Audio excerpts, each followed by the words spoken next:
আমার মনে হইল যেন আমি ইরাকের কুফা নগরীতে আছি। ইমাম হুসাইন রাদিয়াল্লাহু তাআলা আনহুর দাওয়াত দিয়া নিয়া ইমাম হুসাইন রাদিয়াল্লাহু তাআলা আনহুর উপর যে নির্মম অত্যাচার অবিচার চালাইছে, সেই দিনের দৃশ্যটা কেমন ছিল কালকে গত রাতে আমার কিছুটা উপলব্ধি হয়েছে বাস্তবে। মানুষ কেমনে এতটা নাফরমান হতে পারে, মানুষ কেমনে এতটা নির্দয় হতে পারে। ইনশাআল্লাহুল আজিজ আমি তাদের বিরুদ্ধে প্রশাসনিক ব্যবস্থা নিচ্ছি। আগামীকাল আমি তাদের সঙ্গে যোগাযোগ করেছি, তাদেরকে বলেছি ইনশাআল্লাহ আমি আগামীকালই তাদের বিরুদ্ধে আইনগত ব্যবস্থা নিব, তাদেরকে আইনের কাঠগড়ায় দাঁড় করাবো। কারণ এই ধরনের বেয়াদব ষড়যন্ত্রকারী এদেরকে ছাড় দিলে আল্লাহ নারাজ হবে। মানুষকে দাওয়াত দিয়া নিয়া আপনার বাড়ির মেহমান বানায়া মেহমানের আদবটুকু রক্ষা করবেন না, তার প্রাণ নাশের হুমকি দিবেন, খুন করে ফেলানোর চেষ্টা করবেন, এই কি আজব ব্যাপার, কোন আজীব ব্যাপার। এজিদ বাহিনী কুফা নগরীর ওই লোকেদের থেকেও এরা তো আরো জঘন্য। মিডিয়ার যুগে এখন তারা এগুলো করে। মুআজ্জাজ মুকাররম মন মানসিকতা একটু খারাপ আছে, কিন্তু আয়েশা কফিলউদ্দিন সরকার সালি হুজুরকে দেখে তো মনটা ভরে গেছে, আরো বেশি ভালো লাগছে, আরো বেশি শ্রদ্ধা অন্তর থেকে বেরিয়ে আসছে যে হুজুর আমার কাছ থেকে কথাটা শোনা মাত্র নিজে প্রতিবাদ করেছেন।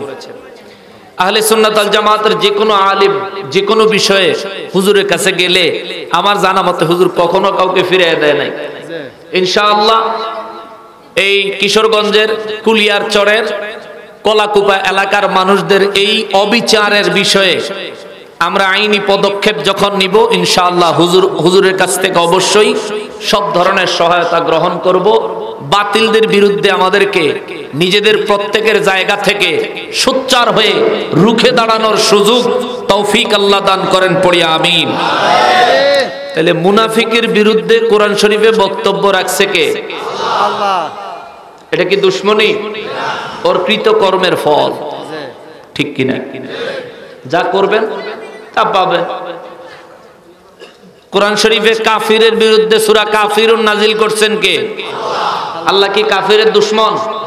যদি কাফিরের দুশ্মন হইতো, কাফের যে খায় এই রিজিক দেয় কে? কাফের যে চলে শরীরের শক্তি দেয় কে? কাফের যে সুস্থ তারে সুস্থ রাখছে কে? কাফের যে অক্সিজেন গ্রহণ করে এই অক্সিজেন কার? কাফের যে নদী পথে চলে এই জলপ্রপাত জলরাশি নদীর নিয়ন্ত্রণ কার হাতে? জোরে বলেন না কার হাতে? আল্লাহ যে তুফান দিয়ে সব উড়াইয়া দেয় না কাফেরের বাড়িঘর, এগুলো সুস্থ রাখে কে? আল্লাহ। তাইলে আল্লাহর সাথে কাফেরের কোনো দুশ্মনী নাই, কিন্তু তার কৃত কর্মের কারণে তার বিরুদ্ধে সূরা নাজিল করেছেন কে? আল্লাহ। জোরে বলেন না কে? আপনি যেমন করবেন আপনার প্রশংসার দাবিদার হলে প্রশংসা করতে হবে, যদি ইসলামে আঘাত করেন সমালোচনার দাবিদার হন আপনার সমালোচনা করতে হবে, এটাই ঈমানদারি। কথা বলেন ঠিক কিনা? মুআজ্জাজ মুকাররম আল্লাহ রাব্বুল ইজ্জত কালামে হাকিমে সূরা বাকারার 172 নম্বর আয়াতে কারিমায় বলেন, বিসমিল্লাহির রহমানির রহিম, ইয়া আইয়ুহাল্লাযীনা আমানু কুলু মিন তাইয়্যিবাতি মা রাযাকনাকুম ওয়াশকুরু লিল্লাহি ইন কুনতুম ইয়্যাহু তা'বুদুন। আল্লাহু আকবার। আওয়াজ করে পড়েন সুবহানাল্লাহ। রব্বুল আলামিন সমস্ত মানুষদেরকে নিজে সৃষ্টি করেছেন, কিন্তু সব মানুষের উদ্দেশ্যে সূরা বাকারার 172 নম্বর আয়াত আল্লাহ নাজিল করেন নাই। সমস্ত মানব জাতির থেকে বাছাই করে ঈমানদারদেরকে আলাদা করে আল্লাহ বলেন, ইয়া আইয়ুহাল্লাযীনা আমানু, এ জমিনে ঈমানদারে নারী, কুলু মিন তাইয়্যিবাতি মা রাযাকনাকুম, আমি আল্লাহ তোমাদেরকে যেই রিজিক তোমাদের জন্য বাজেট করেছি দান করেছি আল্লাহ বলেন এই রিজিকের মধ্যে পবিত্র রিজিকগুলো তোমরা খাও, পান করো। জোরে বলেন সুবহানাল্লাহ। খাওয়া এবং পান করার নির্দেশ দিয়েছেন কে? আল্লাহ। শর্ত আসেনি? শর্ত আছে না? অপবিত্র বস্তু খাওয়া যাবে না, অপবিত্র বস্তু খাওয়া যাবে না, পবিত্র বস্তু খেতে হবে, পবিত্র বস্তু পান করতে হবে। কিন্তু আফসোস আর দুঃখজনক হলেও সত্য, জামানা এমন পাল্টাইছে, যুব সমাজ এমন পরিবর্তন হইছে, যুব সমাজ নেশায় মত্ত হয়ে গেছে। ইসলামে নেশা হালাল না হারাম? এটা কি পবিত্র জিনিস না অপবিত্র? পবিত্র জিনিস গ্রহণ করার নির্দেশ দিয়েছেন কে? আল্লাহ। জোরে বলতে হবে কে? আল্লাহ বলেন কুলু মিন তাইয়িবাতি, তোমরা পবিত্র জিনিস খাও এবং পান করো। মা রাযাকনাকুম, আমি আল্লাহ তোমাদেরকে যে রিজিক দিছি, পবিত্র রিজিক তোমরা গ্রহণ করো। বাবা, পবিত্র রিজিক আমরা গ্রহণ করার নির্দেশ কার? আল্লাহ। জোরে বলেন কার? আল্লাহ। পবিত্র রিজিক যে গ্রহণ করবা, আল্লাহ বলেন গ্রহণ করার পরে খাইবি। দুনিয়া যত রিজিক আমি আল্লাহ দিছি রে, এগুলি অবিস্মরণীয়, অমূল্য। দুনিয়ায় কত বিজ্ঞান আছে, কত সায়েন্স আছে, কত সায়েন্টিফিক ব্যাখ্যা করনেওয়ালা আছে, কত গবেষক আছে, কত ইঞ্জিনিয়ার আছে। দুনিয়ায় কত মানুষ বিমান বানাইলো, কত মানুষ গাড়ি বানাইলো, কত মানুষ বিদ্যুৎ বানাইলো, কত মানুষ ক্যামেরা বানাইলো, কত মানুষ কত আধুনিক কত জিনিস বানাইলো রে। কিন্তু মানুষের এক বেলা খাওয়ার জন্য নিজের বুদ্ধি দিয়া কোনো খানা বানাইতে পারে? পারছে? গোটা বিশ্বের সমস্ত বিজ্ঞানগুলির মাথা, বিজ্ঞানীদের মাথাগুলি যদি এক জায়গায় করা হয়, সব বিজ্ঞানীরা মিলে একটা চাল আবিষ্কার করতে পারবে? কথা বলো। ধান খেতে যে চাইল, ধানের ভিতরে যে চাল হয়, যে ভাত আমরা খাই, একটা চাউল আবিষ্কার করার কোন বিজ্ঞান আজ পর্যন্ত পৃথিবীতে পাওয়া গেছে? কিয়ামত পর্যন্ত পাওয়া যাবে? বলেন পাওয়া যাবে? চাইনিজরা নকল চাল বানাইছে, কিন্তু ওই চাল, আল্লাহ যেই চাল বানাইছে ওই চালের মতো কোন ধরনের গুণাগুণ ওই চালের ভিতরে পাওয়া যায়? রব্বুল আলামিন আমাদের জন্য সমস্ত রিজিকের ব্যবস্থা করেন। নবীজি রাহমাতুল লিল আলামিন বলেন, সাহাবীরা রে, তোমরা যে রিজিক খাও, রিজিক গ্রহণ করো, আমার রব্বুল ইজ্জত যে কোন রিজিকের একটা দানা, যেমন ভাত হলে চাল, যদি রুটি হয় তাহলে গম, যদি জব হয় তাহলে ভুট্টা। আমার নবী রাহমাতুল লিল আলামিন বলেন, উম্মত রে, তোমার রিজিকের জন্য আমার আল্লাহ যে একটা দানা, একটা চাল কিংবা একটা গম কিংবা একটা ভুট্টার দানা, এই যে রিজিক হিসেবে তোমার মুখ পর্যন্ত আসতে আমার আল্লাহর ৭০,০০০ ফেরেশতা ডিউটি করে তোমার মুখ পর্যন্ত একটা দানার রিজিক হিসেবে পৌঁছায়া দেয়। চিৎকার দিয়া কোন সুবহানাল্লাহ, আল্লাহু আকবার। একটা রিজিকের দানা বানায়া আমার আপনার মুখ পর্যন্ত আসতে, আমরা যে খাই, এক লোকমা খানায় কয়টা ভাত খাইছেন কোনদিন গুনছেন? আল্লাহ কয়, বান্দা রিজিক গ্রহণ করো, আমি দিছি, কিন্তু পবিত্রটা গ্রহণ করো। সুবহানাল্লাহ। তার মানে বোঝা গেল আল্লাহ যে দুনিয়াতে খাওয়ার বস্তু দিছে, এই খাওয়ার বস্তুর মধ্যে কিছু বস্তু আছে যেগুলো হারাম। খাওয়া যায় কিন্তু খাইলে হারাম হবে, আল্লাহ অসন্তুষ্ট হবে। কথা বলেন ঠিক কি? এক বেচারা একটা কথা মনে হচ্ছে বলবো, এক বেচারা ওয়াজে শুনছে, হুজুর বলছে আল্লাহ যদি যারা খাওয়াইবো হ্যারে কিলে হইলেও খাওয়াইব। সুবহানাল্লাহ। মানে এক বেচারা ছিল আমার মতন সোজা, বাড়িতে গেছে, তার আম্মা কয় কি রে সারা রাত মাহফিলে রইলে ভাত খাইতি না? কয় না। কয় কে? হুজুরে কইছে বেলে আল্লাহ যারে খাওয়াইবো তার বেলে কিলে হইলেও খাওয়াইবো। আমার পেটও ক্ষুধা আছে, আমি আজকে খামু না, দেখি আল্লাহ কেমনে কিলাইয়া খাওয়ায়। তার আম্মা কয় বাবা হুজুরে যে কথা কইছে ঠিকই কইছে। কয় না, এটার আগে প্রমাণ লাগবে। না, মা তো বুঝে না, ভাতের প্লেট লয়ে পিছনে পিছনে যাইতেছে, এরে এদিকে দুগা ভাত খা। না খামু না, বাইতে যাবো। বইলা মায়ের প্লেট নিয়ে পিছনে পিছনে যায়, আর হেতে গিয়া যাইতে যাইতে হেতে কয় বিড়ির জ্বালায় আর বাঁচলাম না। ওই নিজের মায়ের ভাত খাওয়ার জোর করানোতে বাসনের লেগে নিজে গিয়ে গাছের উপর দিন না রাইতে মাহফিল শূন্য আইছে না? কোন সময়? রাইতে। তাও তো রাত্র, গভীর রাত্র। গাছ উঠটা বয়ে রয়েছে, বেডি এবার পারলে তুমি উঠটা আমারে খাওয়াও। খাওয়াবো না ভাত, দেখি আল্লাহ আমারে জোর করে ফিডাইয়া কেমনে খাওয়ায়। তার আম্মায় প্লেটে ভাত সহ গাছের নিচে থুইয়া আরে বেকল, বেশি খিদা লাগলে নাইমা খাইয়া লইস, জায়গা তোর লেগে এত রাইতে গাছের নিচে খাড়ি থাকতে পারতাম না। মা তো চলে গেছে। কিছুক্ষণ পরে এই রাস্তা দিয়ে আইতেছে ডাকাইতের দল। কি দল? আল্লাহ খাওয়াইলে, হ্যাঁ আল্লাহ খাওয়াইলে ডাকাইতের দল এই গাছের নিচে দাঁড়ায় এমন বুদ্ধি করতেছে কেমনে কোনখানে কিভাবে হামলা করব। একটা কয় সর্দার, কয় কি কই যে বাদ দেখা যায় প্লেটে দি ভাত খালি প্লেটে রাইট করে ভাত আইলো কইতে তরকারি আছে নি? কহ আছে তো। কয় দে তেলে খাইয়া লই, খুদাই লাগছে। আর একটা কয় উস্তাদ খাইয়েন না যদি বিষ মিশেন না থাকে। কয় ঠিকই তো, ঠিকই তো, যদি বিষ মিশাইয়া দিয়া থাকে তাহলে আমার মারণের লেগা এই ডাইনে বামে দেখ রে কে করছে কামড়া। ডাইনে বামে খুঁজা তো কেউ রে ফায় না, উপরের দিকে চাইয়া কেউ ওইছে। হ্যাঁ তো আমি না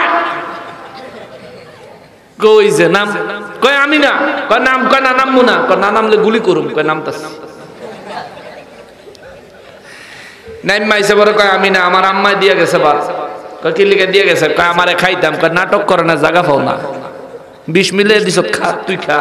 কয় না খামু না। কয় খা। কয় না খামো। বন্দুকের ফাঁসা দিয়া বাড়ি, বন্দুকের পিছনের কিল খায় আর কয় হুজুরে ঠিকই কইছিল রে, আল্লাহ খাওয়াইলে কিলাইয়াও খাওয়ায়, ঠিক কিনা বলেন? তো আমার অবস্থা হয়েছে আজকে এরকম, আমি মাহফিলে চা খাই না, অন্যদেরকেও খাইতে দেই না, বিরোধিতা করি, মানুষের মনোযোগ নষ্ট হয়। কিন্তু আজকে বাধ্য হয়ে একটু খাইলাম, আপনারা মনে কষ্ট নিয়েন না। যদি সুযোগ থাকতো আপনাকে সবাই আগে খাওয়াইয়া পরে খাইতাম, কিন্তু অন্ধ ওই খাওয়া খাওয়াই গেলে তো সমস্যা হইলো। আমরা যে বাঙালি এটা মনে করাই দিই। তাবারুক দেওয়ার সময় কিলাকিলি না হইলে বোঝা যায় না যে বাংলাদেশের মাহফিলে তাবারুক দিতেছে। এটা আমাদের ঐতিহ্য। যাক, আল্লাহ আমাদেরকে ধৈর্য সহকারে অবস্থান করা তৌফিক দান করেন, পড়ি আমিন। বলতেছিলাম বাবা, একটা রিজিক বানায়া আমাদের মুখ পর্যন্ত আনতে কতজন ফেরেশতা ডিউটি করে? জোরে বলেন কতজন? এই ৭০,০০০ ফেরেশতারে কোনদিন কি আপনি বেতন দিছেন? আমরা দেই। তারা কি কোনদিন বেতন চাইছে? বাড়িতে চিঠি পাঠাইছে? রিসিট বই নিয়ে আসছে? একটা ভাতের জন্য ৭০,০০০ ফেরেশতা ডিউটি করলো। এক লোকমায় কত হাজার ভাত খাইলেন? এক বেলায় কত হাজার রিজিকের দানা ভক্ষণ করলেন? তারপরেও কি শুকরিয়া আদায় করার দরকার নাই? জোরে বলেন দরকার নাই? রব্বুল আলামিন এই জন্য সূরা বাকারা ১৭২ নম্বর আয়াত কারীমার মধ্যে আল্লাহ বলেন, ইয়া আইয়ুহাল্লাযীনা আমানু, ও জগতের ঈমানদারেরা, কুলু মিন তাইয়্যিবাতি মা রাযাকনাকুম, আমি রব্বুল ইজ্জাত রব্বুল আলামিন তোমাদের জন্য যে সমস্ত রিজিকগুলো পবিত্র করেছি, হালাল করেছি, এই রিজিকগুলি তোমরা ভক্ষণ করো এবং পান করো, খাও এবং পান করো। খাওয়ার পরে, খাওয়ার পূর্বে, খাওয়ার আগে, খাওয়ার পরে আল্লাহ বলেন তোমাদের কাছে আমি আল্লাহ কোনো বিনিময় চাই না, কোনো বিনিময় তোমরা আমারে দেওয়া লাগবে না, শুধুমাত্র ওয়াশকুরু লিল্লাহ, তোমরা শুধুমাত্র আমি আল্লাহর শুকরিয়া আদায় করো। জোরে বলেন সুবহানাল্লাহ। এত লক্ষ লক্ষ কোটি কোটি ফেরেশতার পরিশ্রমের ফসল এক বেলায় আমি আর আপনি গ্রহণ করলাম। আল্লাহ কয় কোনো বিনিময় চাই না, কোনো বিনিময় দেওয়া লাগবে না, শুধু ওয়াশকুরু লিল্লাহ, শুধু আমি আল্লাহর শুকরিয়া আদায় করবি। আল্লাহু আকবার। রাসূল পাক সাল্লাল্লাহু আলাইহি ওয়াসাল্লামের দরবারে প্রশ্ন করা হলো, নবী গো, আল্লাহ শুকরিয়া আদায় করতে বললেন। হুজুর, এত মূল্যবান নিয়ামত যখন আমাদের সামনে আসবে আমরা কি পড়ব? আমার নবী বললেন, যে কোনো ধরনের খানা তোমাদের সামনে আসে তোমরা পড়বা আল্লাহুম্মা বারিক লানা ফিমা রাযাকতানা ওয়া কিনা আযাবান নার। আওয়াজ করে পড়েন সুবহানাল্লাহ। দোয়াটা পারেননি? সবাই পারেন? আমার সাথে পড়েন আল্লাহুম্মা। সবাই পড়েন আল্লাহুম্মা বারিক লানা ফিমা রাযাকতানা ওয়া কিনা আযাবান নার। যে কোনো খানা সামনে আসলে এটা পড়বে। সাহাবায়ে কেরাম বললেন, নবী গো, ও নবীজি, যদি পানি জাতীয় পান করার মতো খাদ্য আমাদের সামনে আসে তবু কি দোয়া পড়ব? আমার নবী বললেন, হ্যাঁ, কিন্তু যদি দুধ তোমাদের সামনে আসে দোয়াটা একটু চেঞ্জ হবে। সুবহানাল্লাহ। পানি জাতীয় যে কোনো খানাও যদি আপনার সামনে আসে পড়বেন আল্লাহুম্মা বারিক লানা ফিমা রাযাকতানা ওয়া কিনা আযাবান নার। আর যদি দুধ আপনার সামনে আসে আমার নবী বলেন পড়বা আল্লাহুম্মা বারিক লানা ফিহি ওয়াজিদনা মিনহু। চিৎকার দিয়া কোন সুবহানাল্লাহ। নবী বলেন, উম্মত রে, খানা যখন আরম্ভ করবি পড়বি আল্লাহুম্মা বিসমিল্লাহি ওয়া আলা বারাকাতিল্লাহ। খানা যখন শুরু করবি তখন পড়বি বিসমিল্লাহি ওয়া আলা বারাকাতিল্লাহ। খানার ফাঁকে ফাঁকে পড়বি আল্লাহুম্মা লাকাল হামদু ওয়া লাকাশ শুকর। খানা যখন শেষ হয়ে যাবে রে, খানা শেষ হয়ে গেলে আল্লাহর শুকরিয়া আদায় করার জন্য পড়বা আলহামদুলিল্লাহ। চিৎকার দিয়া কোন সুবহানাল্লাহ। কিন্তু আমরা এমন ডিজিটাল মুসলমান হয়েছি, খানার প্লেট সামনে আসার আগের থেকে গল্প করা শুরু করি। ঠিক নেই? গল্প করা শুরু করি। খানা সামনে আসলো, খানা চলতেছে, আলাপ সালাপ চলতেছে। জামানা এত পরিবর্তন হয়েছে, হিন্দি সিনেমা মোবাইলে লাগাইয়া দিয়া তারপরে খায়। ঠিক কিনা?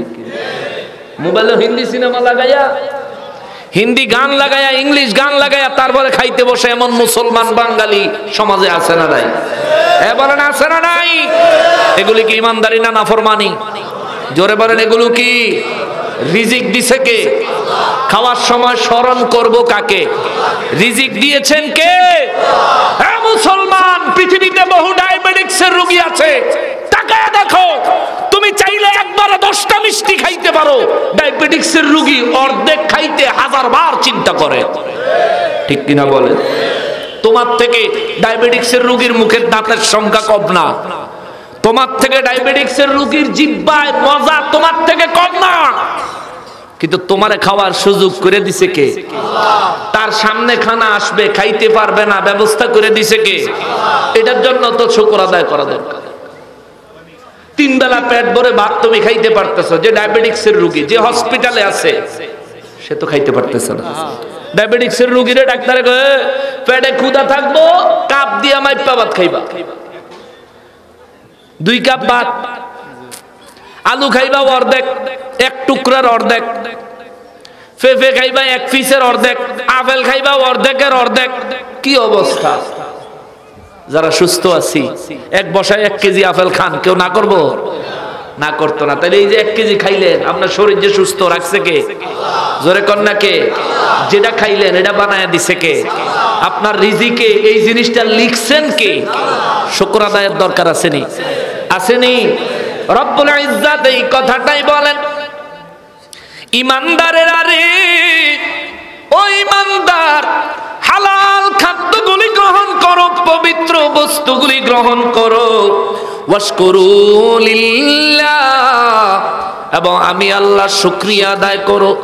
সাহাবায়ে কেরাম বলেন, নবী গো, ওগো রাহমাতুল লিল আলামিন, রিজিক গ্রহণ করে আল্লাহর শুকরিয়া আদায় করলে কি বিনিময় হয় না?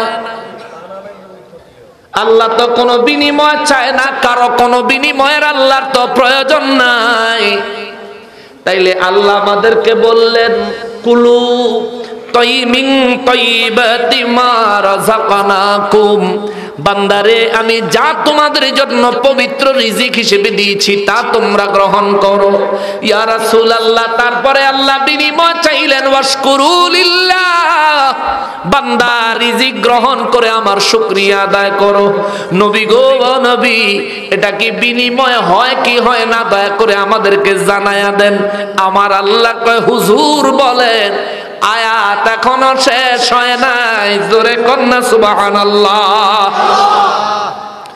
রব্বুল ইজ্জত আমার নূর নবী রাহমাতুল লিল আলামিনের মাধ্যমে বিশ্ববাসীকে মেসেজ দিতেছে, জগৎবাসীরা রে, হালাল এবং পবিত্র রিজিক তোমরা গ্রহণ করার পরে আমি আল্লাহর যে শুকরিয়া আদায় করো, এটা আমার জন্য তোমাদের পক্ষ থেকে কোনো বিনিময় না, বিনিময় না, বিনিময় না। আমি কারো বিনিময়ের প্রয়োজনীয় ব্যক্তি না, কারো বিনিময় আমার প্রয়োজন নাই, কারো বিনিময় নিয়ে আমার কোনো উপকার হয় না।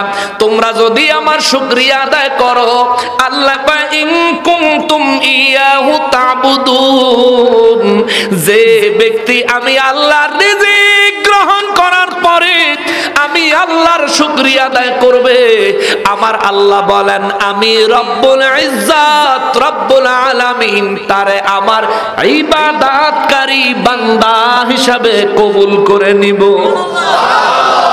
তাহলে আমি আর আপনি যে শুকরিয়া আদায় করছি, আল্লাহ কি বিনিময় নিছে? বরং ঘুরে আমারে দিছে। সুবহানাল্লাহ।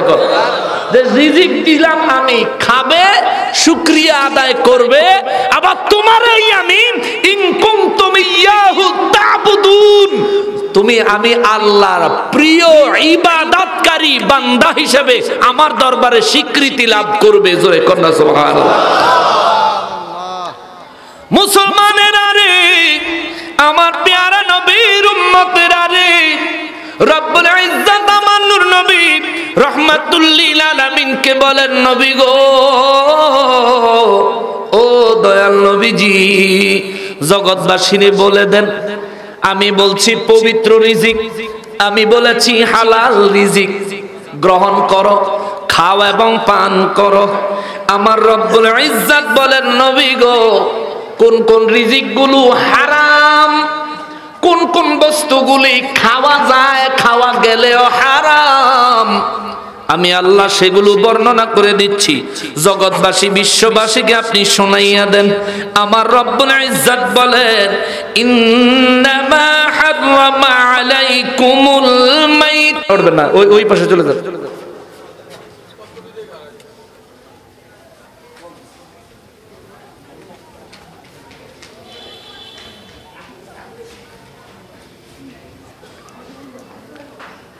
রব্বুল আলামিন সূরা বাকারা ৭৩ নম্বর আয়াতে বলতেছেন, কোন কোন জিনিসগুলো আমাদের জন্য হারাম জানা দরকার আছে না? এই মাইকালা করে ফর্ম, এডি কি ২-৩ বছরের দোষ নাই? এটির একটা গন্ধ আসে কেন?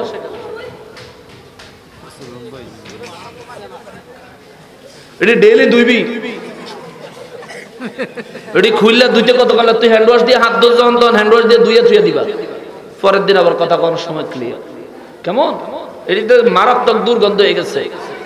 করোনার পরে যদি কোনো জঘন্য ভাইরাস থাকে এটি সব আছে এটার ভিতরে। আমরা এই কিছুদিন পর পর গলা বসে যায়, মুখে ঘা হয়ে যায়, এটার কারণ কি জানেন? বিভিন্ন জন এদের মাইক দিয়ে তো সবাই কথা কয়, রাজনীতির নেতা বলেন, ফাতি নেতা বলেন, হুজুর বলেন, সব ধরনের মানুষের কাছে মাইক ভাড়া দেয়।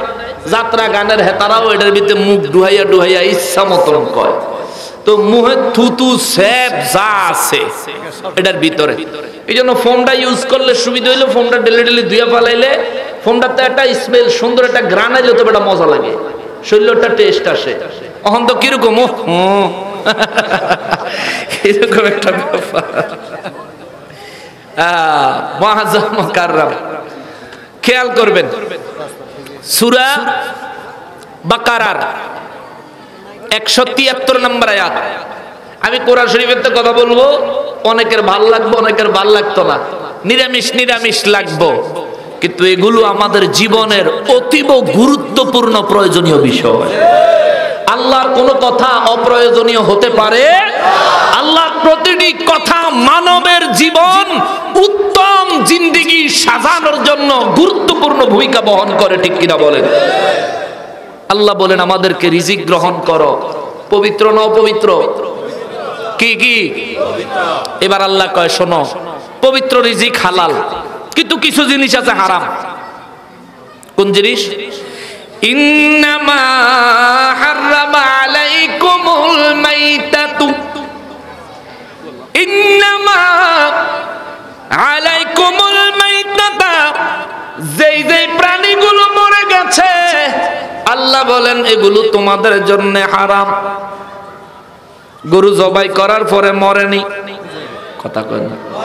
খাসি জবাই করার পরে মরেনি, মুরগি জবাই করার পরে মরেনি, ওই মরার কথা আল্লাহ বলে নাই। রব্বুল ইজ্জাত এখানে বললেন, মুফাসসিরিন মুহাদ্দিসিন কেরামেরা বললেন আমাদের দেশে অনেক সময় বন্দুক দিয়ে পাখি শিকার করে না, কথা কয় না?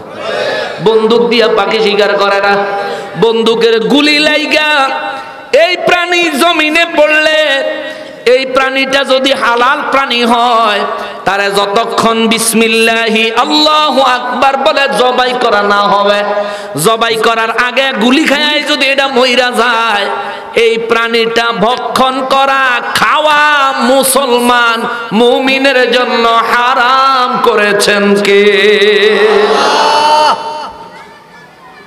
তাইলে এখন মনে মনে প্রশ্ন করবেন, হুজুর 2200 টাকা কেজি ইলিশ মাছ কিনা খায়, জীবনেও জিন্দা পাই না, ঠিক না? জবাই করার চান্স পাই না, জবাই করার সুযোগ পাই না, কোনো মাছই তো আমরা জিন্দা পাই না, সামান্য কিছু মাছ ছাড়া। তাইলে মাছের ব্যাপারে বিধান কি হবে? এতদিন কি হারাম খাইলাম নি? না না না, ভয় পেন না, মাছের একটা ইতিহাস আছে। আমার আল্লাহ মুমিন ইমানদারদের জন্য মাছ মরে যাওয়ার পরেও মৃত মাছ মুমিনদের জন্য খাওয়া আমার আল্লাহ দয়া করে হালাল করে দিয়েছেন। চিৎকার দিয়া পড়েন সুবহানাল্লাহ। সাহাবায়ে কেরামের আমার নূর নবী রাহমাতুল লিল আলামিন যখন এই কথা বললেন, সাহাবীরা বললেন হুজুর কোন কারণে আল্লাহ মরা মাছ খাওয়া হালাল করলেন?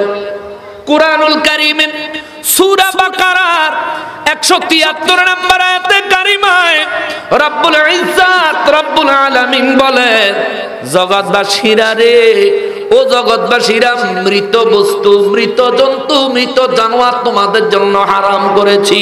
ইয়া রাসূলুল্লাহ, মাছ তো মৃত জানোয়ার, তাইলে এটা হারাম নয়, হালাল কেন? আমার নবী বলেন শোনো, ইব্রাহিম আলাইহিস সালামের জামানায় নমরুদে ইব্রাহিম নবীর সঙ্গে চ্যালেঞ্জ করেছিল আমার রব্বুল আলামিনকে হত্যা করবে।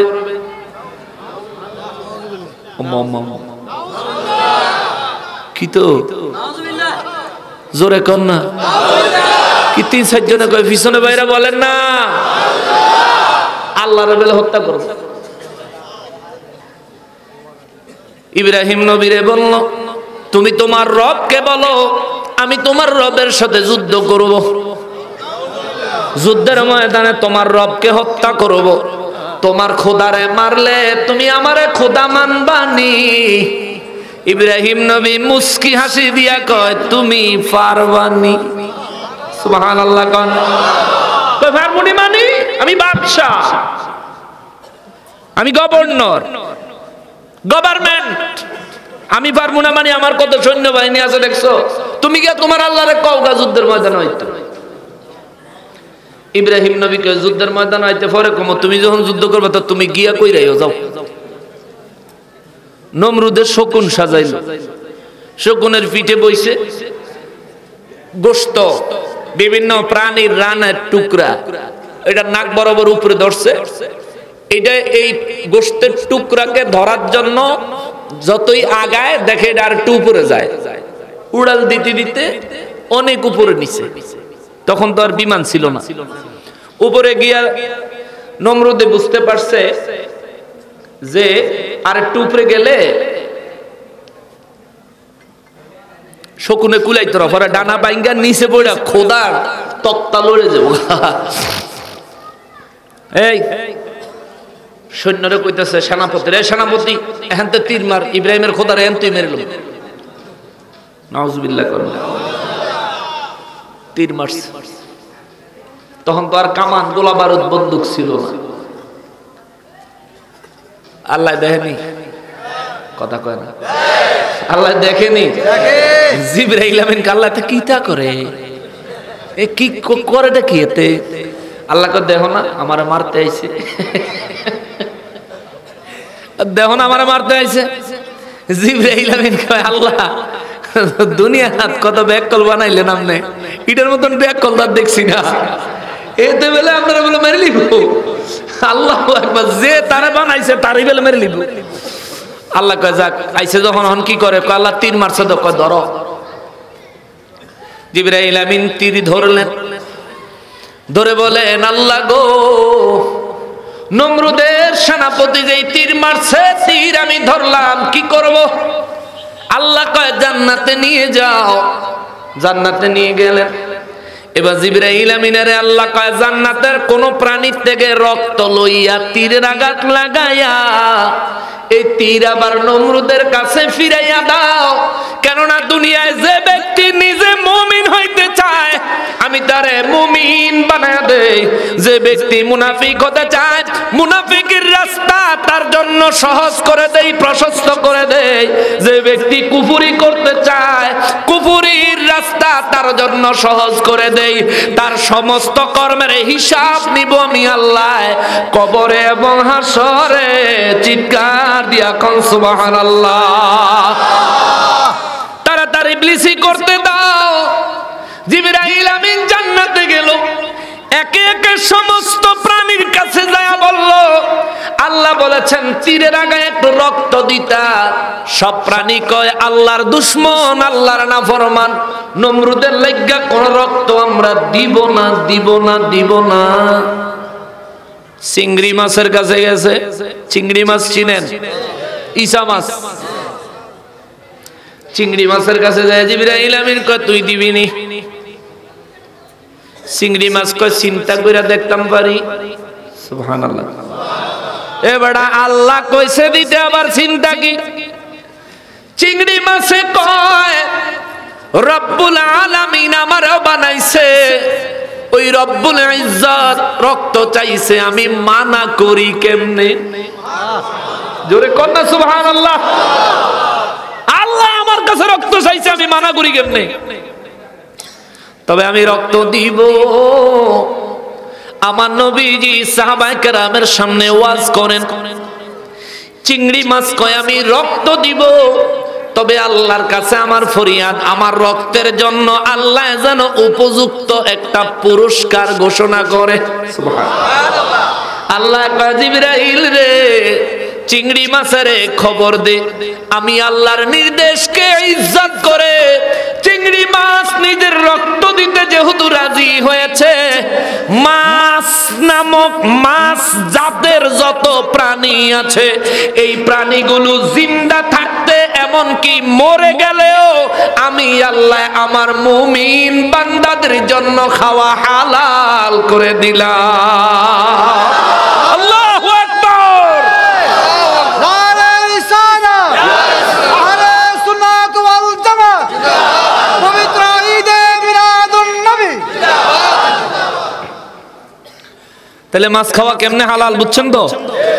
মাছ মারা যাওয়ার পরেও খাওয়া, মাছ ছাড়া অন্য প্রাণী গুলি করে শিকার করলেন, জবাই করার আগে বিসমিল্লাহি আল্লাহু আকবার বলার আগে মারা গেল, এটা খাওয়া যাবে না, হারাম হয়ে গেল। যদি কোনো প্রাণী গলায় ফাঁস লাগা মারা যায়, অনেক সময় রাতের বেলা গরু গলাতে ফাঁস লাগা অনেক জায়গায় মারা যায়, আছে না? গৃহস্থ ঘুমিয়ে রয়েছে, কইতে পারতো না, হ্যাঁ নিজের রশিদে নিজে ফেস খাইয়া মারা যায়। এই মারা গেলে, ফাঁস লেগে মারা গেলে, অসুস্থ হইয়া রোগাক্রান্ত হয়ে মরে গেলে, যদি জিন্দা থাকতে বিসমিল্লাহি আল্লাহু আকবার বলে জবাই করতে না পারেন, রব্বুল ইজ্জত বলেন ইন্নামা হাররামা আলাইকুম, নিশ্চয় আমি আল্লাহ তোমাদের উপর হারাম করলাম। হারাম কি গো আল্লাহ?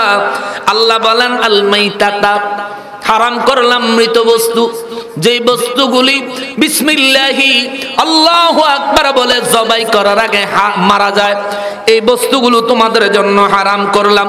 ওয়াদ্দামা, যে কোনো প্রাণীর রক্ত, যে কোনো প্রাণীর রক্ত তাজা হোক কিংবা বাসি হোক, আমি আল্লাহ যে কোনো প্রাণীর রক্ত খাওয়া তোমাদের জন্য হারাম করলাম। আমার রক্ত আপনার রক্ত খাওয়া হালাল না হারাম? জোরে কর, জোরে কর। আর আমার নবীর রক্ত খাইলো হযরতে কাতাদা ইবনে নুমান রাদিয়াল্লাহু তাআলা আনহু, আমার নূর নবী রাহমাতুল লিল আলামিন উহুদের ময়দানে কয়, কাতাদা রে, আমার রক্ত পান করলি নাকি নিজের জন্য জাহান্নামের আগুন হারাম করলি? আমার রক্ত খাইলে জাহান্নাম ওয়াজিব হয়ে যাবে। নবীজির রক্ত মোবারক, নবীজির সাহাবী খাইলে, আমার নবী কয় সাহাবীরা রে, ও সাহাবীরা, আজকে উহুদের ময়দানে জান্নাতি মানুষ দেখবিনি। ইয়া রাসূলুল্লাহ, কে জান্নাতি মানুষ? নবী দেখায়া কয়, এই যে কাতাদা ইবনে নুমান, এই পাগলায় হইল জান্নাতি মানুষ। তাহলে আমার রক্ত নবীর রক্ত মোবারক এক এক, যে নবীর রক্ত মোবারক আমার রক্তের মতো না, ওই নবী আমার মতো হতেই পারে না। কথা বলেন ঠিক কিনা?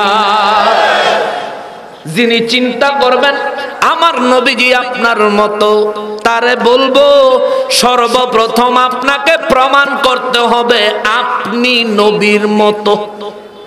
আগে এটা প্রমাণ করেন আপনার নবীর মতো, পরে কয়ে নবী আপনার মতো। নবীজির 30 পারা কোরআন দিছেন কে? আপনি আর নবী যদি সমান হন, নবী তো 30 পারা কোরআন নিয়ে আইছে, আপনি আর একটা কোরআন নিয়ে আসেন, ঠিক না? এরপরে কইয়েন আপনি আর নবী সমান। আমার দয়াল নবী রাহমাতুল লিল আলামিন মক্কা মুআজ্জামা থেকে আসমানের চাঁদ 2 টুকরা কইরা ফলাইছে। আল্লাহু আকবার। আপনি যদি নবীর মতো হন, নবীকে যদি আপনার মতো বলতে চান, আসমানের চাঁদ আগে টুকরা কইরা দেখান, পরে কথা কইেন, ঠিক কিনা? আপনি জনম ভরা খানা খাইলেন, গ্রামের মুরগি সব খায়া সাবার করে ফলাইলেন। জীবনে যত মুরগি হুজুররা খায়, এক হুজুরে কইলাম, হুজুর খাওন দাওন কি অবস্থা? কয়, আমার জীবনে যত মুরগি খাইছি শিয়ালে অত মুরগি খাইছে না।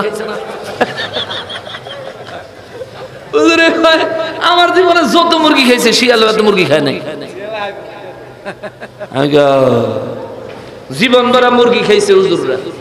মুরগি খাইয়া মুরগির হাড় ফেলে দিছে, জিন্দা মুরগি হইয়া কি দৌড়ে গেছে গা? কথা কয় কি এরকম হইছে? আমার নবীজি রাহমাতুল লিল আলামিন বকরির গোশত খেতেন, হাড় নবীজির মুখ মোবারকে লাগার পরে নবীজি যখন ফেলে দিতেন, এক টুকরা হাড়ের থেকে আনাম একটা বকরি হইয়া দৌড়াইয়া চলে যাইতো।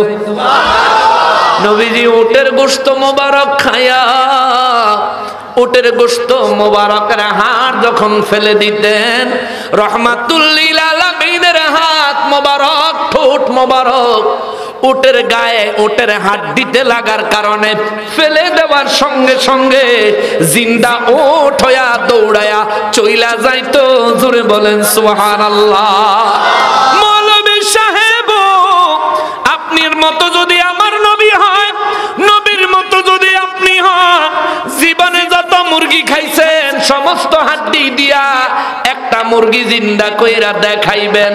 যদি দেখাইতে পারেন পরে কথা বলবেন, আর যদি দেখাইতে না পারেন খবরদার। আমার নবীর মতো কোন নবী না, আমার নবীর মতো কাউরে আল্লাহ বানায় নাই, নবীর মতো আর কেউ হতে পারে না। এই কথার উপরে থাকবেন, বিরোধিতা করলে পিঠের চামড়া থাকবে না। ঠিক কিনা বলো? আমার রাসূলকে তোমার মতো পাপী গুনাহগারের মতো বানানোর দুঃসাহস দেখাইলে মুখের জিভ টেনে ছিঁড়ে ফেলা হবে।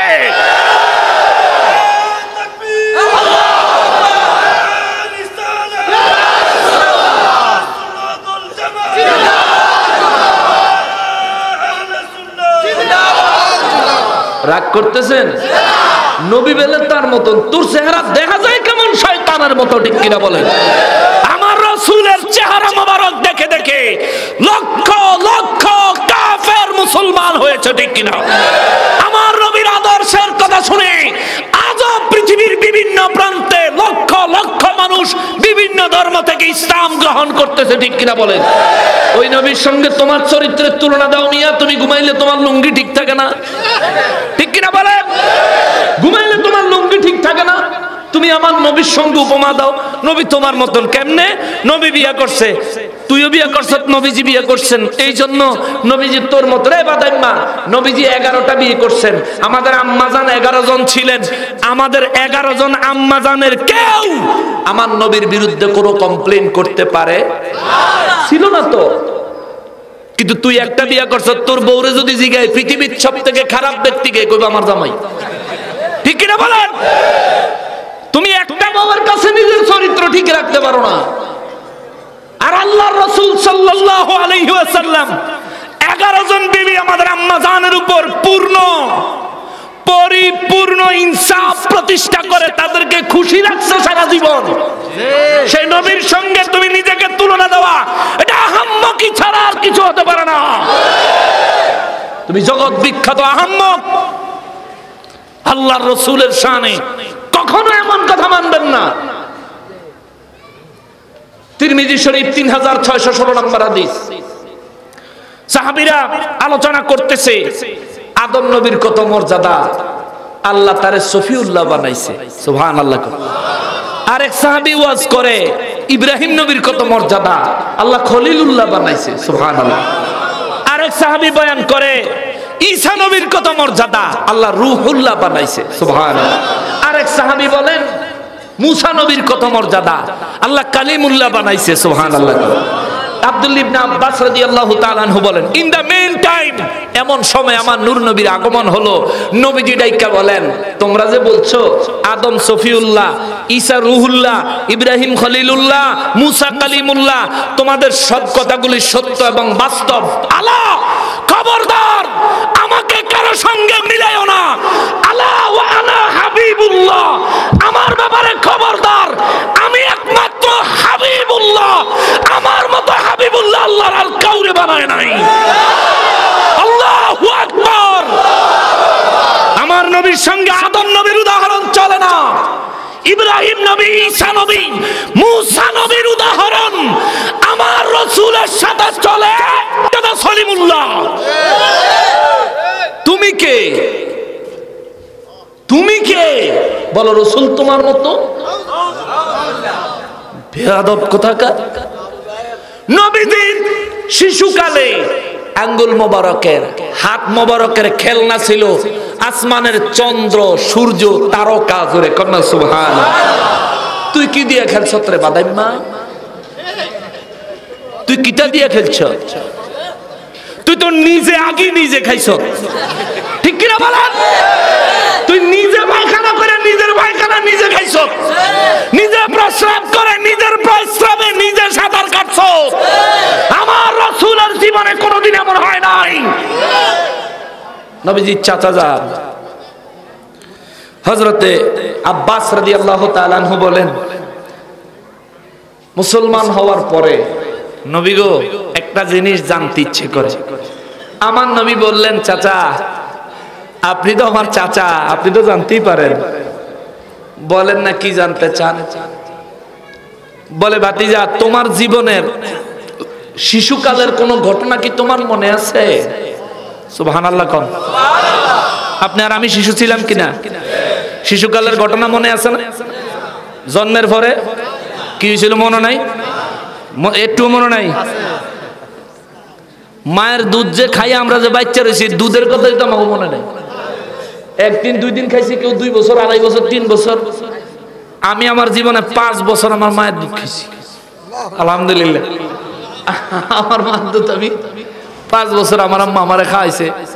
আমার মনে আছে আমি যে আমার আম্মার দুধ খাইছি, আমার মনে আছে।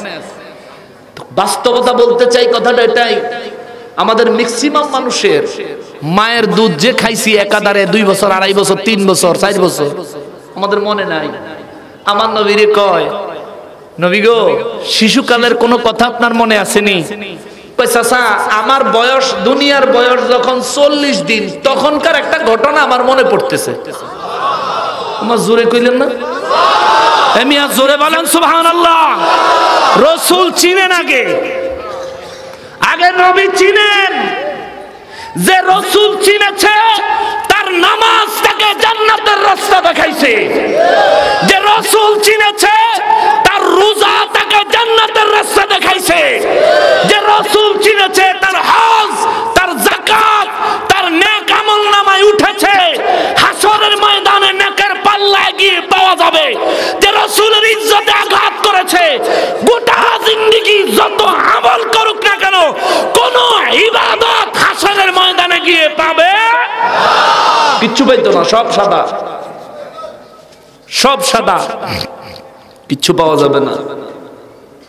নবী আমার রাহমাতুল লিল আলামিন বলেন, চাচা গো আমার বয়স যখন 40 দিন, তখনকার একটা কথা আমার মনে আছে।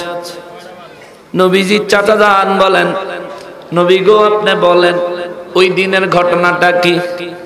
বলে, রাতের বেলা সন্ধ্যার সময় আসমানে চাঁদ উঠেছে, অত্যন্ত সুন্দর পূর্ণিমার চাঁদ। আমার বয়স মাত্র 40 দিন, দুনিয়ার বয়স। আমার আব্বা ছিলেন না, আমার আম্মা জান আমারে এক জায়গায় বিছানার উপরে শোয়া। আমার আম্মা জান নিজের কাজ করতেছেন, নিজের কাজ করতেছেন। ছোট্ট বাচ্চাদের পেটটা যখন ভরা থাকে, দেখবেন হাত পাও ছুঁইরা ছুঁইরা খেলাধুলা করে, নিজে নিজে মাঝে মাঝে হাসে, আবার ডানে তাকায় বামে তাকায়, মায়ের দেখলে একটা হাসি দেয়, ঠিক কিনা বলে? নবীজি বলেন, চাচা গো আমার বয়স মাত্র 40 দিন গো চাচা, আমি আমার বিছানায় শুয়ে আছি। আমাদের ঘরে ওই দিন বাতি জ্বালানোর মতো বেশি তেল ছিল না, অল্প একটু তেল ছিল। আমার আম্মা কাজ করতে করতে বাতির তেল শেষ হয়ে গেলে বাতি বন্ধ হয়ে গেল। ওই দিন আসমানের চাঁদ পূর্ণিমা ছিল। পূর্ণিমার চাঁদ যখন দেখলো রহমাতুল লিল আলামিনের আম্মার ঘরে বাতির তেল শেষ হয়ে গেছে, হঠাৎ করে পূর্ণিমার চাঁদের আলো সূর্যের মতো বেড়ে গেছে। চাঁদ সূর্যের মতো আলো দিতে লাগলো। আমাদের ঘরের উপরে বিভিন্ন ফাঁকা জায়গা দিয়া ঘরের মধ্যে এত পরিমাণ আলো আসতে লাগলো গো চাচা। আমার আম্মা জান বাতি ছাড়াই আরামসে নিজের কাজগুলি সমাধান করতে লাগলেন।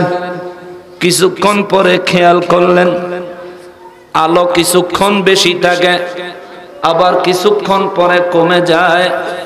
আলো কিছুক্ষণ বেশি থাকে, আবার কিছুক্ষণ পরে কমে যায়। আমার আম্মা এই অবস্থা দেখে চিন্তা করলেন, চাঁদ তো নড়ার কথা না, আমার ঘর তো নড়ার কথা না। চাঁদ যদি ডাইন দিকে যায় তাইলে সানা ডাইন দিকে নাইবা গেলে ঘরে আলো ঢুকার রাস্তায় বরাবর চাঁদ থাকবে না, আলো ঢুকবে না। চাঁদ কি নড়ে? চাঁদ নড়ে? যে পরিমাণে চাঁদ নড়ে আমরা দুনিয়ার থেকে বুঝতে পারি, কিন্তু মুহূর্তের মধ্যে একবার ডাইনে একবার বামে এমন হয়, কথা কয় এমন হয়, একবার ডাইনে একবার বামে এমন হয়। চাঁদ চাঁদের গতি মোতাবেক সে একদিক থেকে আরেক দিকে যায়। আসলে পৃথিবী ঘুরে, চাঁদ চাঁদের জায়গায় আছে। নবীজি রাহমাতুল লিল আলামিন বলেন, আমার আম্মা জান কাজ করার সময় একটু ডিস্টার্ব ফিল করলেন, চিন্তা করলেন চাঁদের আলোটা একবার অধিক পরিমাণে দেখা যাচ্ছে, আবার দিক কমে যায়। আমার আম্মা জান আসমানের দিকে ঘরের উপরের অংশের বিভিন্ন যে অংশ দিয়ে আলো আসে ওই অংশ দিয়ে তাকায়া দেখে আসমানের চাঁদ একবার ডাইনে যায় আবার বামে যায়। চিৎকার দিয়া কোন সুবহানাল্লাহ। আমার আম্মা জান আশ্চর্য হয়ে গেলেন, কি ব্যাপার, জীবনে তো এমন ঘটনা দেখি নাই। জীবনে কোনোদিনও তো এমন ঘটনা দেখি নাই। আসমানের চাঁদ একবার ডাইনে যায় আবার বামে যায়। আমার আম্মা জান চাঁদের দিকে তাকাইয়া মোটামুটি হতভম্ব হয়ে গেলেন। সঙ্গে সঙ্গে আমার দিকে তাকাইলেন, আমি ঠিক আছি নি? সুবহানাল্লাহ। নবীজির বয়স কয়দিন? দুনিয়ার বয়স কয়দিন? তার আম্মায় কি করে? নবী কয়, আমি দেখি, আমি বুঝি, আমি জানি। জোরে কোন সুবহানাল্লাহ। 40 দিন বয়সে আমার সাথে কি হয়েছে মনে নাই। 40 দিন বয়সে আমার আম্মা কি করছে আমার তাও মনে নাই। আপনাদের আছে নাকি? যে ব্যক্তি বলে নবী তার মতন, সে নবীর মতন, তার মনে আছে? আছে? নাই নাই নাই। আমার নবী কয়, চাচা গো, আমার আম্মায় আমার দিকে নজর করলেন, তাকাইয়া দেখে আমি নবীজির হাত মোবারকের শাহাদাত আঙ্গুলি মোবারক যদি ডান দিকে নেই, আসমানের চাঁদ ডান দিকে চলে যায়। আমি যদি আবার আঙ্গুল মোবারক বাম দিকে নেই, আসমানের চাঁদ বাম দিকে চলে যায়। জোরে বলেন সুবহানাল্লাহ। আমার আম্মায় দেখা মুস্কি একটা হাসি দিয়া কয়, ওরে দুষ্টু, তুমি বুঝি এমন করতাছো? সুবহানাল্লাহ। আমার আম্মা জান তার কাপড়ের আঁচল মোবারক দিয়া আমি নবীজির 2 হাত মোবারক একত্রিত করে, ছোট্ট মানুষ, আমার হাতের মধ্যে কাপড়ের আঁচল দিয়ে আমার আম্মা পেঁচ দিয়ে দিছে, যাতে আসমানে চাঁদ জায়গায় থাকে, ঘরে যাতে আলো পাওয়া যায়, আম্মা যাতে কাজ করতে পারেন। আম্মায় আমার হাত যখন বাইন্ধা দিছে গো চাচা, আসমান থেকে চাঁদ একটা ডাক দিয়া কয়, আমেনা গো, রহমাতুল লিল আলামিনের হাত খুলে দাও, নয়তো আসমান থেকে তোমার ঘরে চলে আসতে আমি চাঁদ বাধ্য হব। আল্লাহু আকবার। আমার আপনার খেলনা দুনিয়ার কত জিনিস ছিল, আমার নূর নবীজির খেলনা মোবারক ছিল আসমানের চাঁদ তারকা। চিৎকার দিয়া কোন সুবহানাল্লাহ। ওই নবী আমার মতো, আমার মতো, আমি নবীর মতো? কোনদিনও না, কোনদিনও না, কোনদিনও না। মুসলমান রে ও মুসলমান, রক্তের কথা বলছিলাম, আল্লাহ বলেন, আমার মনে হয় সময় শেষ। অনেক কথা আছে, শুনেন। আমাদের জন্য প্রথমে হারাম হলো আল্লাহর নামে জবাই করা ছাড়া যে সমস্ত প্রাণী কোন শিকার হয়ে মৃত্যুবরণ করে, হারাম। খেয়াল করবেন, মাছ ছাড়া। রব্বুল ইজ্জত তারা বলেন, ওয়াদ্দামা, রক্ত পান করা তোমাদের জন্য হারাম। আর আমার আল্লাহ বলেন, ওয়ালাহমাল খিনজির ওয়ামা উহিল্লা বিহি লিগাইরিল্লাহ। আল্লাহ বলেন, জগৎবাসীরা রে, ও দুনিয়াবাসীরা, তোমাদের জন্য শুকর আমি আল্লাহ হারাম করে দিলাম। শুকর যদি বিসমিল্লাহি আল্লাহু আকবার বলে জবাই করে তবুও হারাম। খেয়াল করে, শুকর যদি জিন্দা আপনার সামনে আইনা উপস্থিত করা হয় তবুও হারাম। আপনার সামনে জবাই করলেও শুকরের গোশত আপনার জন্য হারাম। কিন্তু মৃত প্রাণীর ব্যাপারে একটা মাসআলা আছে। যেই প্রাণী জবাই করার আগে মরে যায় ওই প্রাণীর চামড়া আপনি ব্যবহার করতে পারেন, হালাল। ওই প্রাণীর পশম আপনি ব্যবহার করতে পারেন, হালাল। ওই প্রাণীর হাড় আপনি ব্যবহার করতে পারেন, হালাল। কিন্তু এটা খাইতে পারবেন না। খেয়াল করছেন? শুকরের ক্ষেত্রে আল্লাহর বিধান হইল শুকর জিন্দা থাকুক আর বিসমিল্লাহি আল্লাহু আকবার কইয়া জবাই করুক। তবে শুকর জবাইয়ের সময় কেউ যদি বিসমিল্লাহি আল্লাহু আকবার বলে সাথে সাথে ঈমান থেকে হালাক হইয়া কাফের হয়ে যাবে। মনে রাখতে হবে, হালাল কাজের জন্য বিসমিল্লাহ, হারাম কাজের জন্য বিসমিল্লাহ বললে কুফরি করবেন, অন্যের ক্ষতি, অন্যায় কাজ, হারাম কাজ। ও বাবা, আপনি রিজিক গ্রহণ করবেন, হালাল রিজিক খাওয়ার সময় বিসমিল্লাহ পড়বেন। মদ খাওয়ানোর সময় কি বিসমিল্লাহ পড়ন যাইও? এটা খাওয়ানোর সময় বিসমিল্লাহ পড়লে কাফের। ঈমান থাকতো না, ঈমান থাকতো না, ঈমান থাকতো না। এই জন্য আমার আল্লাহ শুকরের ব্যাপারে এত বেশি গুরুত্বপূর্ণ ভূমিকা রাখলেন। আল্লাহ বলেন শুকর খাওয়া তো হারাম। শুকরের চামড়া, শুকরের পশম, শুকর তো এত বেশি পশম নাই, ফার্মের মুরগির মতন সাদা পরিষ্কার পরিষ্কার। শুকরের চামড়া, আবার কিছু শুকর আছে অনেক বেশি পশম, কালো কালো পশম আছে, বিভিন্ন জাত আছে। আল্লাহ বলেন শুকরের চামড়া, শুকরের পশম, শুকরের হাড়, শুকরের গোশত, এই সব কিছুই, সমস্ত কিছুই, সমস্ত বস্তুই ঈমানদারের জন্য আমি আল্লাহ হারাম করলাম, হারাম করলাম, হারাম করলাম। চিৎকার দিয়া কোন সুবহানাল্লাহ। কারা কথা কয়ে দিকে কোনো সমস্যা হয়েছে? তো সবাই মিলে যদি কথা কন, আমি ওয়াজ করবো কেমনে গো? আমি না আগে কইছি বলে ইয়ো কথা কইয়া না, বলছিলাম না? তাইলে যদি আপনারা এরকম করেন কেমনে? হ্যাঁ, ওয়াজ করবো যদি আপনারা চুপ থাকে, আপনারাও করলে আমিও করলে তো শুনবো কি?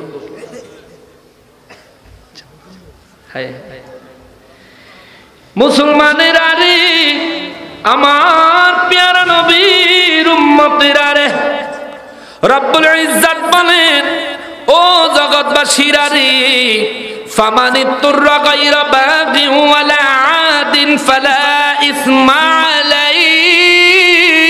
আল্লাহু আকবার। এবার আল্লাহ কয়, শুধু শুধু পৃথিবীর সব ধর্মের মানুষ বলে নাই Islam is the complete code of life.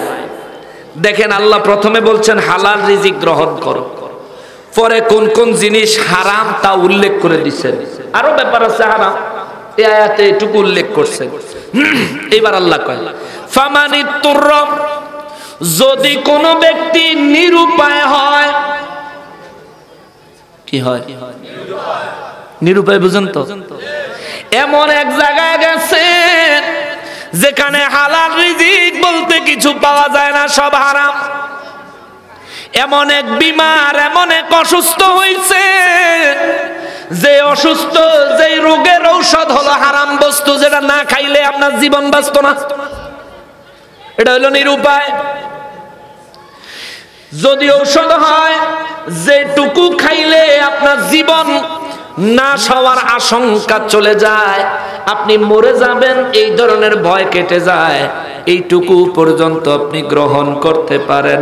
আল্লাহ কয় ওয়ালা আদিন ফালা ইসমা আলাইহি, যদি কোনো ব্যক্তি নিরুপায় হয় হারাম বস্তু খাওয়া কিংবা পান করার জন্য, আমার রব্বুল ইজ্জত বলেন বান্দারা রে, ও বান্দা তুমি যেটুকুর জন্য তোমার জীবন নাশ হওয়ার সম্ভাবনা আছে, তুমি তোমার জীবন বাঁচানোর জন্য ওইটুকু গ্রহণ করতে পারো।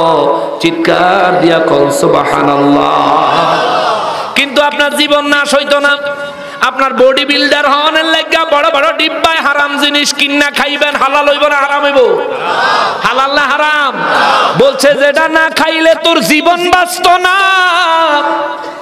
যে জিনিস না গ্রহণ করলে তোমার জীবন নাশ হয়ে যাওয়ার সম্ভাবনা আছে।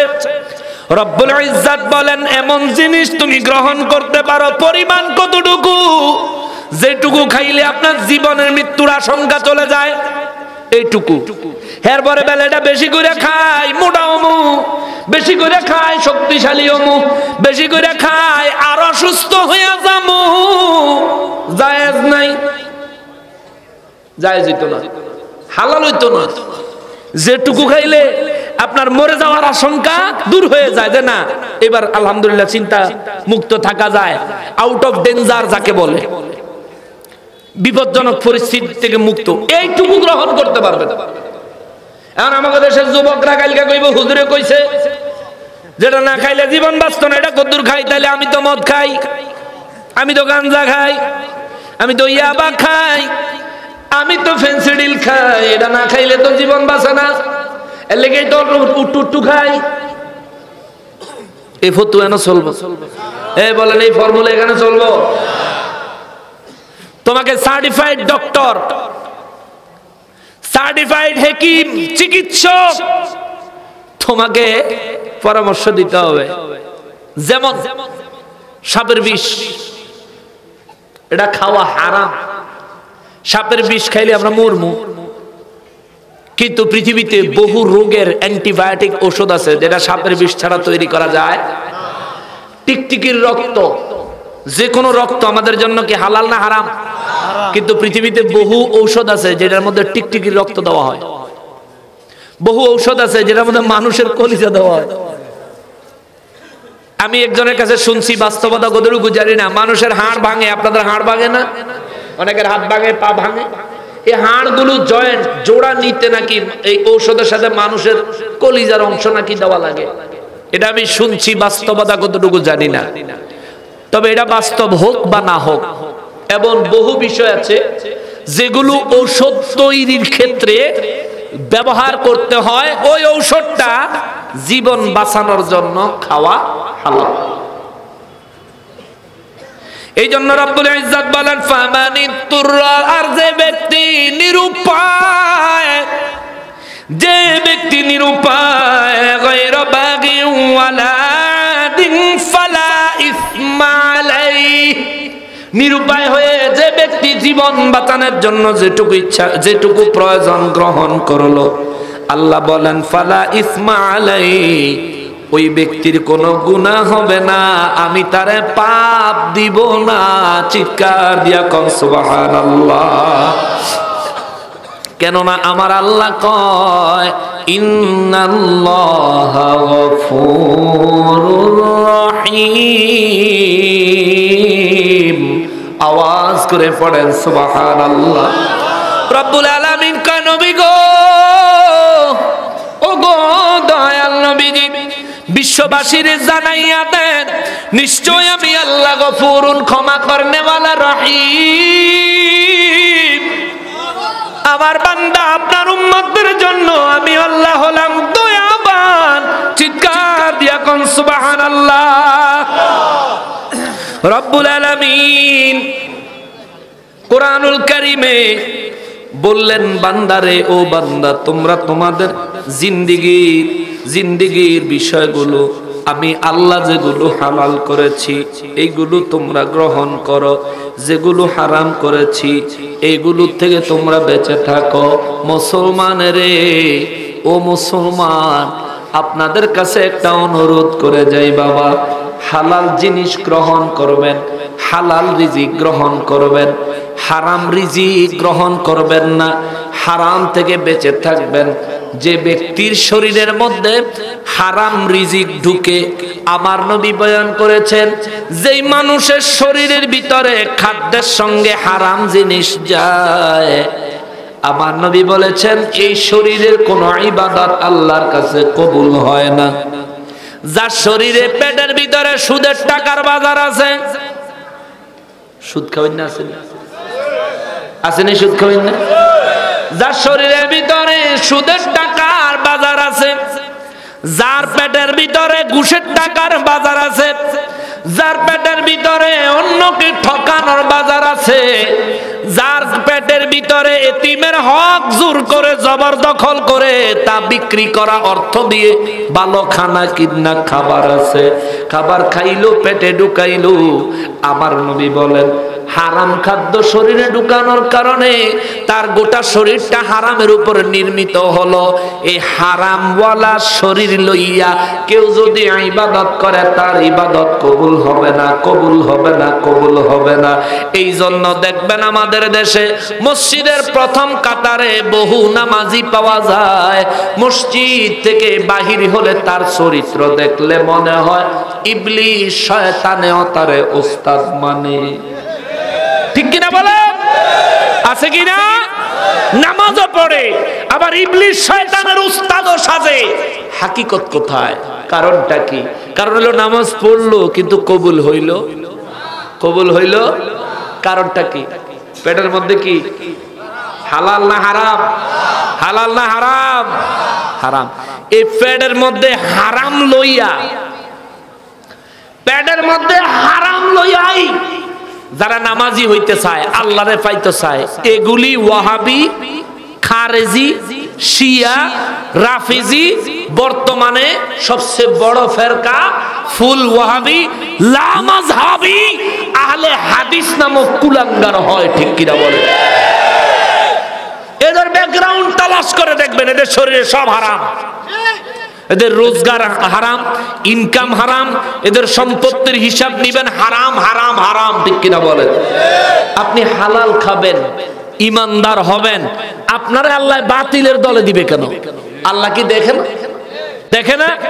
আপনি জীবনভর খাইলেন হালাল, পড়লেন হালাল, রোজগার করলেন হালাল, জীবন যাপন করলেন হালাল, আল্লাহ এবং তার রাসূলের উপর পূর্ণ ঈমান রাখলেন, তাও হালাল। ওই আল্লাহ আপনাকে কেন আহলে হাদিস নামক বেয়াদবের দল হইতে দিবে? আল্লাহ কেন আপনারে ওয়াহাবি বানাবে? আপনার মহল্লার মসজিদ কেন, মসজিদের ইমাম সাহেব কেন ওয়াহাবি হবে?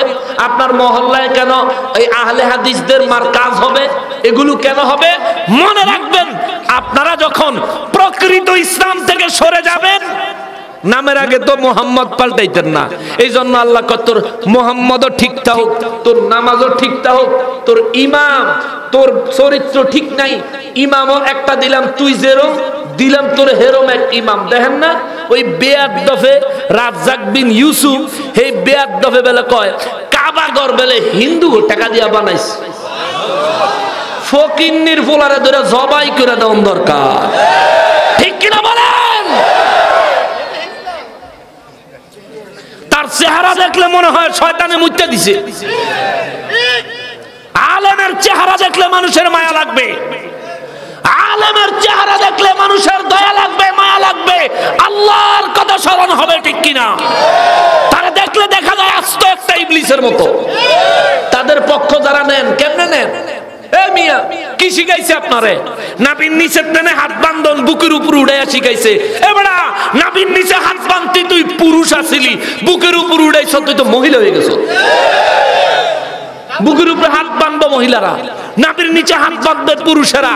এটা মাযহাবের ইমামেরা শত শত বছর আগে সমাধান করে দিছে। এখন তোমার হুজুর পণ্ডিতি করতেছে, সহিহ হাদিসও আছে, সহিহ হাদিসও আছে, সহিহ হাদিসও আছে। এবারে বুখারী শরীফে সহিহ হাদিসে আছে, আমার নবীজি একদিন আবর্জনার স্তূপের সামনে দাঁড়ায়া প্রস্রাব মোবারক করছে। এখন তুইও শুরু কর, সহিহ হাদিস তো শুরু কর। সহিহ হাদিস বুখারীতে আছে, বুখারী শরীফে আছে, তোরে দেখাবো।